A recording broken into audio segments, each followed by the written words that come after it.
Hello and Happy New Year. I hope you had an incredible holiday, whatever you celebrated. I hope you had a chance to be with family and friends this season. One of the things I love about the holidays is all the happiness and well wishes. Strangers saying Happy Holidays, Merry Christmas, and Happy New Year. It's such a positive and optimistic feeling. Suddenly, everyone has something that connects them. I just love it, and I am a little sad when it stops.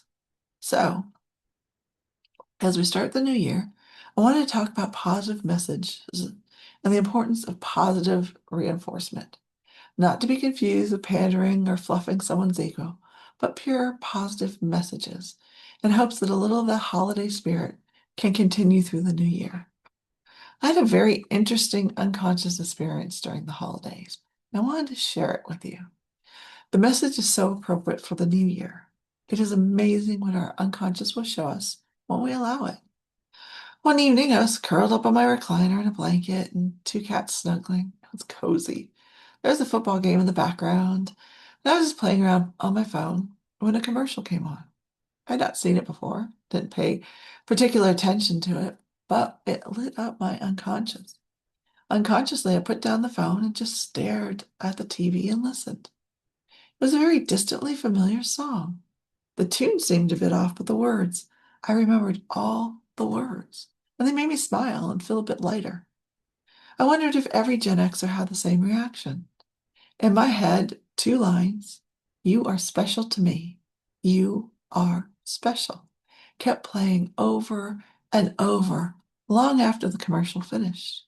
I couldn't stop thinking about that very simple, very powerful message. You are special and how it evidently spoke to my unconscious. What a wonderful message for the unconscious of a child. Simple and easy to understand. A message that can be taken very personally. We know the unconscious takes things personal and literal, but it could also mean the collective you. If it were a Southern show, it may have been all y'all are special.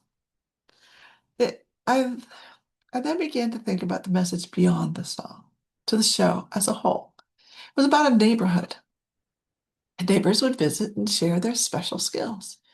Whether it was a baker or a fireman or a policeman or a postman, even in the puppet part of the show, each character had both problems and skills for helping others with their problem. The theme of being neighborly was strong throughout. So how did this translate into life as the children got older?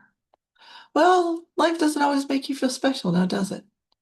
There are contradictory messages out there, messages that could be taken as proof that that message was wrong. But let's reframe that a little because I believe you are special. I'm special.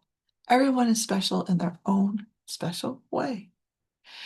When you go to your first job, it quickly becomes obvious that there are hierarchies and pay scales and so many ways in which people seem segregated and judged. It can be construed that some people are really special and others not so much. But I don't believe that's true. And here's why. Let's think about a surgeon who's going to operate on someone. Evidently, the surgeon has a particular skill and talent. However, the supporting cast can significantly impact the outcomes of the surgery. If the surgeon sweats and it drips into an open incision, the person may have an infection, and that could basically ruin the outcomes of the surgery. So the person that wipes away the surgeon's sweat is special. How well would the surgery turn out if the implements are dirty, the surgery room is dirty? Again, the person that cleaned the room and the tools is special. They're doing something special. The issue is that pay scales and respect are not based on the importance of the supporting cast to the store. It couldn't. If everyone was paid the same as the surgeon, no one could ever afford a surgery. In the adult world, we often attach our value to our job or our career.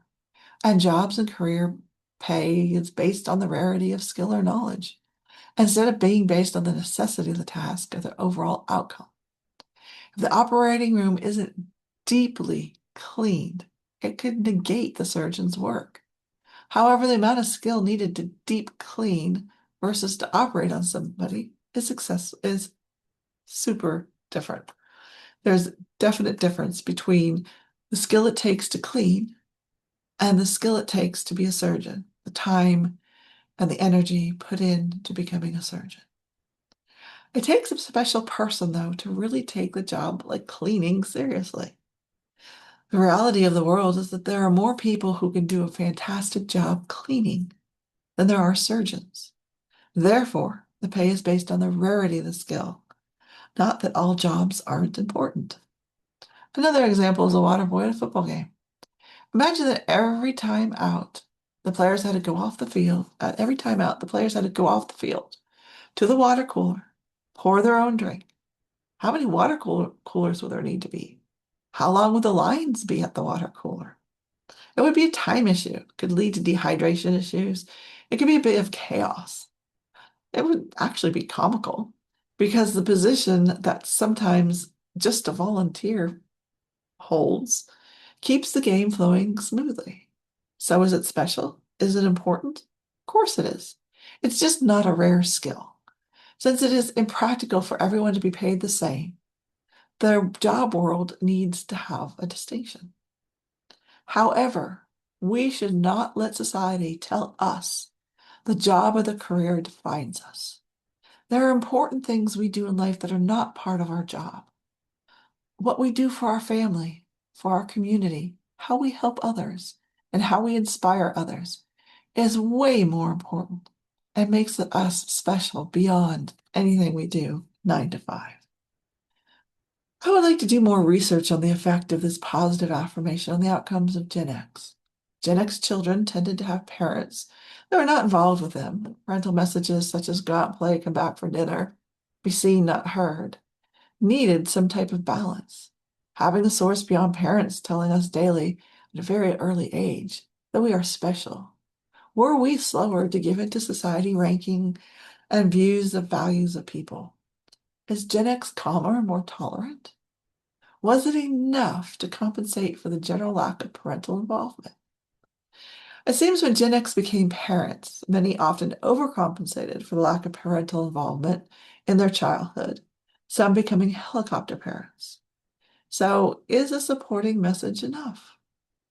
And is there a point where too much, to the point that the child grows to feel entitled and better than everyone else?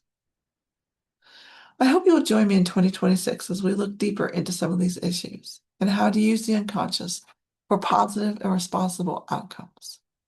As we start the new year, keep the positive to the top of your mind. Find sources that feed positive messages to your unconscious. Then let your unconscious lead you. Let the positive beliefs from your childhood out. Let them dominate. Focus on the things you do for the people around you, what you offer your community and your faith. Remember, you are special. Well, next up is a story of overcoming fear. I hope you will join me as we look at some of the things that have been going on in my life that may help you with things going on in your life. Stay tuned for more. Let's learn more about Gen X and positive messages and overcoming fear. Thank you for joining me and have a happy new year.